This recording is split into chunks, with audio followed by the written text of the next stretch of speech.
নমস্কাৰ বন্ধুসকল, মই ঘনশ্যাম মাৰানে আপোনালোক সকলোকে পুনৰবাৰ স্বাগতম জনালোঁ। আজিৰ ভিডিঅ'ত থলুৱা চৰাই চিৰিকটিয়ে মানুহক কৰা উপকাৰ আৰু সিহঁতক কৰা অত্যাচাৰৰ বিষয়ে আলোচনা কৰিব বিচাৰিছোঁ। চৰাই চিৰিকটি আমাৰ প্ৰকৃত বন্ধু।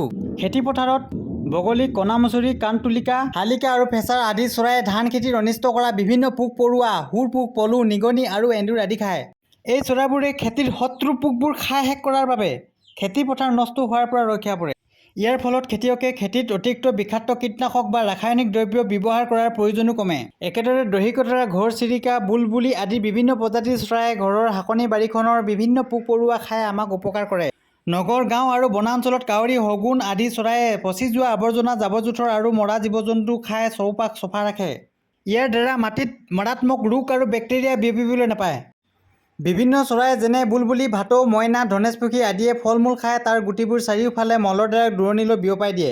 ইয়াৰ ফলত প্ৰাকৃতিকভাৱে জংঘলত নতুন গছ-গছনি আৰু ফল-মূলৰ পুলি গজি উঠে। যিবিলাক চৰাই আমাক ইমানবোৰ উপকাৰ কৰে, দুৰ্ভাগ্যজনকভাৱে আমি বহুত সময়ত সিহঁতক বাটুল গুটি, চিটিকা বা জাল পাতি ধৰি অত্যাচাৰ কৰোঁ বা মাৰি পেলাওঁ। বহুতে আকৌ বন্দী কৰি অত্যাচাৰ চলায়। আমি যিবিলাক চৰাইক আমাৰ শত্ৰু বুলি ভাবি মাৰি পেলাওঁ, আচলতে সিহঁতহে আমাৰ প্ৰকৃত বন্ধু।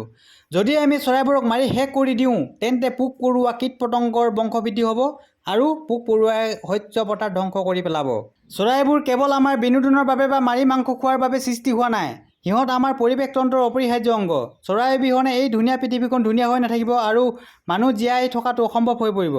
সেয়ে আহক আমি আজি সকলোৱে শপত লওঁ, বাটুল গুটি, চিটিকা বা জাল পাতি চৰাই মৰা বন্ধ কৰোঁ আৰু আমাৰ মৰমৰ বন্ধু পক্ষীবোৰক বংশ বৃদ্ধিত সহায় কৰোঁ। লগতে সিহঁতক সুৰক্ষা দিয়াটো আমাৰ দায়িত্ব আৰু কৰ্তব্য। যদি ভিডিঅ'টো ভাল পালে আৰু উপযুক্ত বুলি ভাবিছে, তেন্তে লাইক, কমেণ্ট আৰু শ্বেয়াৰ কৰি 10জনক সজাগ কৰাৰ দায়িত্ব পালন কৰিবলৈ অনুৰোধ জনালোঁ। ধন্যবাদ।